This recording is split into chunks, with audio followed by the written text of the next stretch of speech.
ഈ രാഹുൽ ഈശ്വർ എന്താണ്, അദ്ദേഹത്തിന് നിലപാട് എന്താണെന്നൊക്കെ നമുക്കൊന്ന് അറിയാൻ ഇത്തരത്തിലുള്ള ചിലതൊക്കെ കേട്ടാലേ നമുക്ക് മനസ്സിലാവും.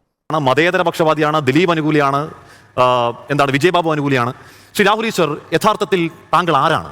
ഇതിൽ അങ്ങ് പറഞ്ഞ എല്ലാം ശരിയാണ്, ഒരു വാക്കൊഴിച്ച്. ഞാനൊരു മതേതരവാദിയല്ല.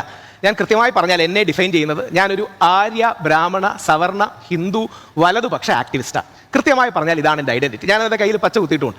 ഇതിപ്പോൾ കേട്ട നിങ്ങൾക്ക് വല്ലതും മനസ്സിലായോ?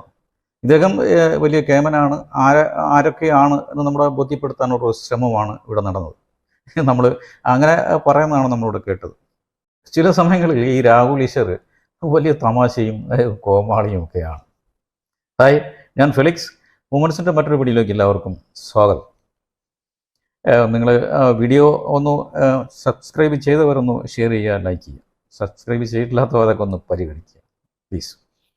നമ്മുടെ സിനിമ നടൻ മുങ്ങിയതുമായി ബന്ധപ്പെട്ട്, അതായത് ഒളിവിൽ പോയതുമായി ബന്ധപ്പെട്ട് നമ്മുടെ ഒരു ചാനൽ ചർച്ചയിൽ ഈ സിദ്ദിഖ് പുണ്യവാളനാണ്, നല്ലവനാണെന്നൊക്കെ പറയാൻ നമ്മുടെ രാഹുൽ ഈശ്വർ ചൈനയിൽ പഠിച്ചിരുന്ന ഒരു നടി, ആ നടിയാണല്ലോ ഇദ്ദേഹത്തെക്കുറിച്ചൊരു ആരോപണം ഉന്നയിച്ചു. ആ നടി ചൈനയിൽ പഠിച്ചുകൊണ്ടിരുന്ന സമയത്ത് അദ്ദേഹത്തിൻ്റെ സഹപാഠിയെ നഗ്നചിത്രമെടുത്തു സോഷ്യൽ മീഡിയയിൽ പ്രചരിപ്പിച്ചതിന് അന്ന് ഹോസ്റ്റലിൽ നിന്ന് പുറത്താക്കിയ ചില രേഖകളുമായിട്ടാണ് അദ്ദേഹം ഈ ചർച്ചയിൽ പങ്കെടുത്തത്. അപ്പോൾ ഈ നടി അത്ര ശരിയല്ല എന്ന് പറയുകയും ഈ രേഖകളൊക്കെ അദ്ദേഹം ആ ചർച്ചയിൽ ഇങ്ങനെ എടുത്ത് ഉയർത്തി കാണിക്കുന്നുണ്ട്.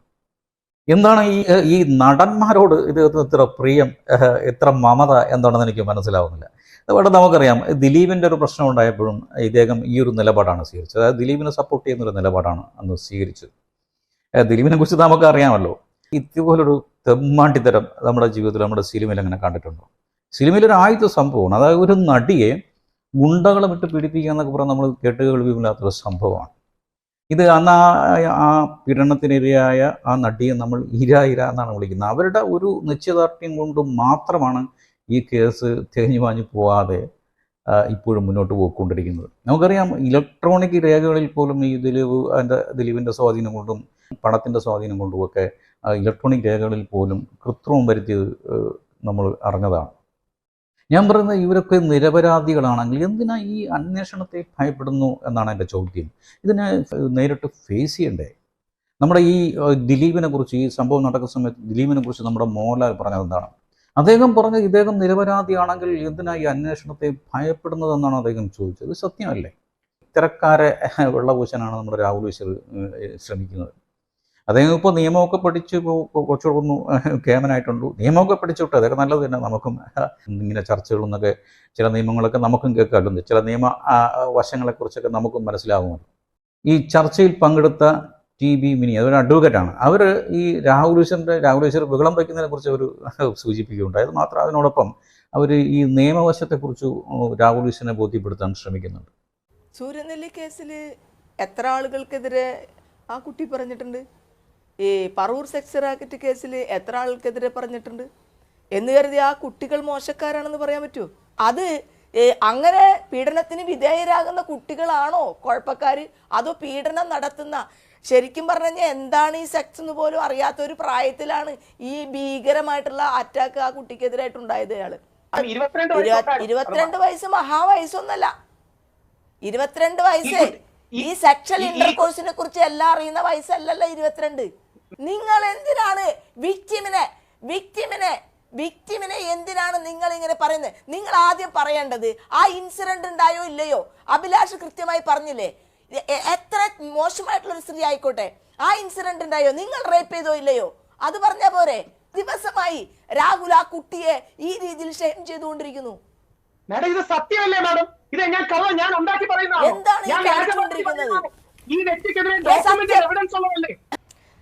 നോക്കൂ രാഹുൽ, ഒരു പ്രോസ്റ്റിറ്റ്യൂട്ട് ആണെന്ന് വിചാരിക്കും, നിങ്ങളുടെ ഭാര്യയാണെന്ന് വിചാരിക്കും. നിങ്ങൾ ആ കുട്ടിയുടെ സമ്മതമില്ലാതെ, ആ സ്ത്രീയുടെ സമ്മതമില്ലാതെ ഒരുത്തൻ കൈവച്ചാൽ അതിന് ശിക്ഷ വിധിക്കുന്നതാണ് നമ്മുടെ ജൂറിസ്പ്രുഡൻസ്, നമ്മുടെ മനസ്സിലായോ? അല്ലാതെ ആ കുട്ടിനെ മോശക്കാരിയാക്കുകയല്ല ചെയ്യേണ്ടത്. വ്യാജ പരാതി അല്ലല്ലോ, ഓ കുട്ടി കൃത്യമായി പറഞ്ഞിട്ടുണ്ടല്ലോ. എനിക്കൊരു പ്രശ്നമില്ല, അച്ഛൻ ചെയ്തിട്ടുണ്ട്. സ്വന്തം കാര്യത്തിൽ വ്യാജ പരാതി ഇടുമ്പോൾ ആൾക്കാർക്ക് കൊള്ളൂ. അല്ല, രാഹുലിന്റെ അച്ഛനാണോ സിദ്ദിഖ്? രാഹുലിന് എത്ര അച്ഛനുണ്ട്? ഈ വ്യാജ പരാതി അല്ല, ദിലീപ് അച്ഛൻ, സിദ്ദിഖ് അച്ഛൻ, മുകേഷ് അച്ഛൻ. മെയിൽ ഷോവനിസത്തിന്റെ ഏറ്റവും പ്രധാനപ്പെട്ട കാര്യമാണ് ഒച്ചെടുത്ത് സംസാരിക്കുന്നത്. എനിക്ക് ഒച്ചെടുത്ത് സംസാരിക്കാൻ താല്പര്യമില്ല. ടി വി മിനി ഉന്നയിച്ച ആ ചോദ്യം വളരെ പ്രസക്തമാണ്. അതൊരു പ്രോസ്റ്റിറ്റ്യൂട്ട് ആണെങ്കിൽ പോലും അവരുടെ സമ്മതമില്ലാതെ അവരുടെ ദേഹത്ത് തൊട്ടാൽ നമ്മുടെ രാജ്യത്ത് അത് കുറ്റമാണ്. അങ്ങനെയാകുമ്പോൾ ഈ ആരോപണം ഉന്നയിക്കുന്ന നടി അല്ലെങ്കിൽ ഒരു സ്ത്രീ ആയിക്കോട്ടെ, അവരുടെ സമ്മതമില്ലാതെ സിദ്ദിഖ് അപമര്യാദയായി പെരുമാറിയിട്ടുണ്ട് അല്ലെങ്കിൽ അവഹേളിച്ചിട്ടുണ്ടെങ്കിൽ അത് കുറ്റം തന്നെയല്ലേ? ഈ നിയമം പിടിച്ച രാഹുലിന് ഇത് അറിയാമായിരിക്കുമല്ലോ. അല്ലാതെ ഈ രാഹുൽ ഈശ്വർ പറയുന്ന പോലെ പണ്ട് ഒരു വലിയ പ്രശ്നക്കാരിയായിരുന്നു, അതുകൊണ്ട് ഇത് എങ്ങനെ തെറ്റല്ലാതായിത്തീരും? ഇവരോട് സിദ്ദിഖ് അപമര്യാദയായി പെരുമാറിയിട്ടുണ്ടെങ്കിൽ അതെങ്ങനെ അതൊരു കുറ്റമല്ലാതായിത്തീരും രാഹുലെ?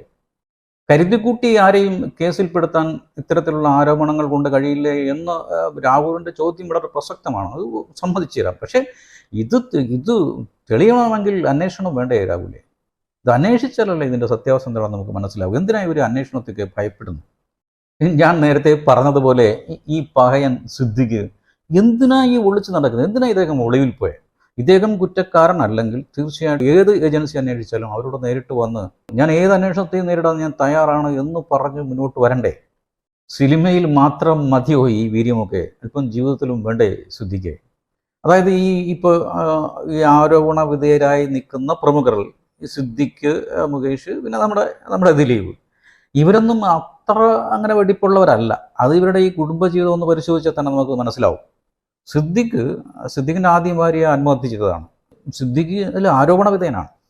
മറ്റൊന്ന് നമ്മുടെ മുകേഷ് എത്തരക്കാരനാണെന്ന് മനസ്സിലാകാൻ അദ്ദേഹത്തിൻ്റെ ആദ്യ ഭാര്യ സരിത പറയുന്നത് ഒന്ന് കേട്ടാൽ മതി. അവർ പല മീഡിയയിലും വന്നിരുന്നു ഈ മുകേഷിനെ കുറിച്ച് പറയുന്നുണ്ട്. അവർ പല സന്ദർഭത്തിൽ പറഞ്ഞിട്ടുള്ളത്, അവരുള്ളപ്പോൾ തന്നെ, സരിത ഉള്ളപ്പോൾ തന്നെ അവരുടെ വീട്ടിൽ പല നടികളും പല സ്ത്രീകളുമായിട്ട് വരികയും അവരുമായിട്ട് ആഘോഷിക്കുകയൊക്കെ ചെയ്യുന്ന സംഭവം നടന്നിട്ടുണ്ടെന്നാണ് അവർ പറഞ്ഞത്.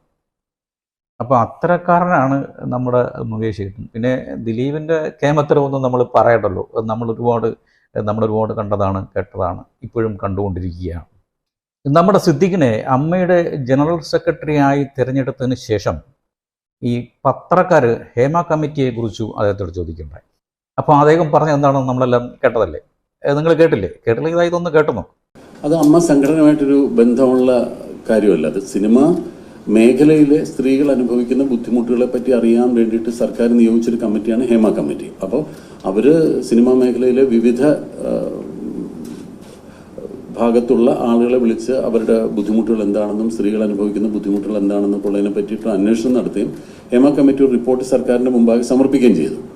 അതിൻ്റെ അടിസ്ഥാനത്തിൽ സർക്കാർ ചില തീരുമാനങ്ങൾ എടുക്കുകയും അങ്ങനെയാണ് ICC എന്ന് പറയുന്ന ഒരു ഇന്റേണൽ കംപ്ലയിൻറ്റ് കമ്മിറ്റി രൂപീകരിക്കണം എന്നൊക്കെയുള്ള തീരുമാനങ്ങൾ വന്നത്. അപ്പോൾ ആ കമ്മിറ്റിയുടെ റിപ്പോർട്ട് എന്താണെന്ന് ഉള്ളതിനെ പറ്റി നമ്മളതിനെ അന്വേഷിക്കാൻ പോയിട്ടില്ല. കാരണം അത് സർക്കാർ നിയമിച്ച ഒരു കമ്മിറ്റി ഒരു റിപ്പോർട്ട് സർക്കാരിന് കൊടുത്താണ്. അത് പുറത്തുവിടണോ വേണ്ടോ എന്നൊക്കെ സർക്കാരാണ് തീരുമാനിക്കേണ്ടത്. അതിങ്ങനെ പൊതു താല്പര്യ ഹർജിയോ അതിൻ്റെ പേരിൽ വന്നതിൽ ആണ് കോടതിയിൽ അങ്ങനെ ഒരു മൂവ്മെന്റ് ഉണ്ടായിട്ടുള്ളത്. അതിൽ അമ്മയ്ക്ക് പ്രത്യേകിച്ച് അതിനകത്തൊരു പങ്കില്ല. അത് പുറത്തുവിടണ്ടെന്ന് പറയേണ്ട അഭിപ്രായം പറയേണ്ട ഒരു കാര്യവും അമ്മയ്ക്കില്ല. അത് പുറത്തുവിട്ടാൽ പുറത്തുവിടും, പുറത്തുവിട്ടില്ലെങ്കിൽ പുറത്തുവിട്ടില്ല. അത്രേ അതിനകത്ത് അമ്മയ്ക്കൊരു നിലപാടെടുക്കാൻ പറ്റും. കാരണം അമ്മ സംഘടനയെ സംബന്ധിക്കുന്ന ഒരു കാര്യമല്ല അത്. അല്ല സിദ്ദിഖ്, നിങ്ങളോടൊപ്പം അഭിനയിക്കുന്ന സ്ത്രീകളാരും നിങ്ങളുടെ സഹപ്രവർത്തകരല്ലേ? ഇത് ഈ നടന്മാരുടെ സംഘടനയായ അമ്മയുടെ പ്രശ്നമല്ലേ? നമ്മളിപ്പോൾ നമ്മുടെ ഞാനിപ്പോൾ സംബോധന ചെയ്ത് എങ്ങനെയാണ് നടന്മാർ എന്നാണ് പറഞ്ഞത്. അതായത് നടിയാണ് നമ്മൾ ആദ്യമായിട്ട് പറയുന്നത്, മനസ്സിലായില്ലേ? അതായത് സ്ത്രീകൾക്കാണ് സിദ്ദിഖ് എവിടെയും മുൻതൂക്കം. നിങ്ങൾ കേട്ടിട്ടില്ലേ ഇംഗ്ലീഷുകാർ പറയുന്നത് എങ്ങനെയാണ്? ലേഡീസ് ആൻഡ് ജെന്റിൽമാൻ എന്നാണ് പറയുന്നത്. സ്ത്രീകൾക്കാണ് അവർ ആദ്യം പ്രാധാന്യം കൽപ്പിക്കുന്നതും ഒരു ബഹുമാനം നൽകുന്നതും. ഈ പ്രസിദ്ധമായ സ്വാമി വിവേകാനന്ദൻ്റെ ചിക്കാഗോയിലെ പ്രസംഗത്തെക്കുറിച്ച് നമ്മളെല്ലാവരും കേട്ടിട്ടില്ലേ? അദ്ദേഹം സഹോദരന്മാരെ എന്ന് സംബോധന ചെയ്തത് കയ്യടിയോടുകൂടിയാണ് അത് ആ ഇംഗ്ലീഷുകാർ സ്വീകരിച്ചത്. അത്തരത്തിൽ നമ്മളെ സിനിമയിലെ സ്ത്രീകളെക്കുറിച്ച് ഒരു അന്വേഷണം നടത്തുമ്പോൾ, അല്ലെങ്കിൽ ആ അന്വേഷണത്തിൽ ഒരു റിപ്പോർട്ട് പുറത്തു വരുമ്പോൾ, അത് നിങ്ങളുടെ പ്രശ്നം എങ്ങനെ അല്ലാതാവും സിദ്ദിഖ്? ഇത് നിങ്ങളുടെ പ്രശ്നം തന്നെ. നിങ്ങൾ അതിന് ഒരു ഉത്തരവാദിത്വമില്ലാതെയാണ്, ബോധവുമില്ലാതെയാണ് നിങ്ങൾ അതിന് മറുപടി പറഞ്ഞത്. അത്തരത്തിലേ നിങ്ങൾക്ക് മറുപടി പറയാൻ കഴിയൂ. കാരണം കള്ളന്മാർ കപ്പലിൽ തന്നെയാണല്ലോ, നിങ്ങളൊക്കെയാണല്ലോ ഇതിലെ പ്രധാന വില്ലന്മാർ. എല്ലാ വിരുദ്ധന്മാരും കൂടി ഈ റിപ്പോർട്ട് സർക്കാരിനെ സ്വാധീനിച്ച് പൂഴ്ത്താനാണ് ശ്രമിച്ചത്. പക്ഷേ ഒരു സ്വകാര്യ അന്യായത്തിലൂടെ ഒരാൾ പണി പറ്റിച്ചു. അദ്ദേഹം കൊടുത്ത കേസിൻ്റെ അടിസ്ഥാനത്തിലാണ് ഈ നിർവാഹമില്ലാതെ ഈ സർക്കാരിന് ഈ റിപ്പോർട്ട് പുറത്തുവിടേണ്ടി വന്നത്. 5 വർഷമാണ് ഈ സർക്കാർ ഈ റിപ്പോർട്ടിന്മേൽ അടയിരുന്നത്. ഈ സിനിമയിൽ അഭിനയിക്കാൻ എല്ലാം ത്യജിക്കാനും സഹിക്കാനും ഒക്കെ തയ്യാറായി വരുന്ന ഒത്തിരി പെൺകുട്ടികളുണ്ട്. അവർ കാര്യം സാധിക്കാൻ കഴുതക്കാല് പോലും അവർ പിടിക്കും. അതെ, ഞാൻ എൻ്റെ മര്യാദ കൊണ്ടൊരു കഴുതക്കാല് വരെ പിടിക്കുമെന്ന് ഞാൻ പറയുന്നുള്ളൂ. അപ്പോൾ കാര്യമൊക്കെ കണ്ടു കഴിഞ്ഞ് കുറേ സിനിമകളൊക്കെ അഭിനയിച്ച് കഴിയുമ്പോൾ സ്വാഭാവികമായിട്ടും സിനിമ ഇല്ലാതെ വരുമല്ലോ. അങ്ങനെ വരുമ്പോൾ ഇവളുമാരുടെ ഈ സ്വഭാവം മാറും. അത്തരത്തിലുള്ള ചില നടികൾ, ചില പുഴുക്കുത്തുകൾ ഉണ്ട് എന്നുള്ളത് ആർക്കും നിഷേധിക്കാൻ പറ്റാത്ത സത്യമാണ്. അത്തരത്തിൽ തന്നെ ചില നടന്മാർ പുഴുക്കുത്തുകളുമുണ്ട്.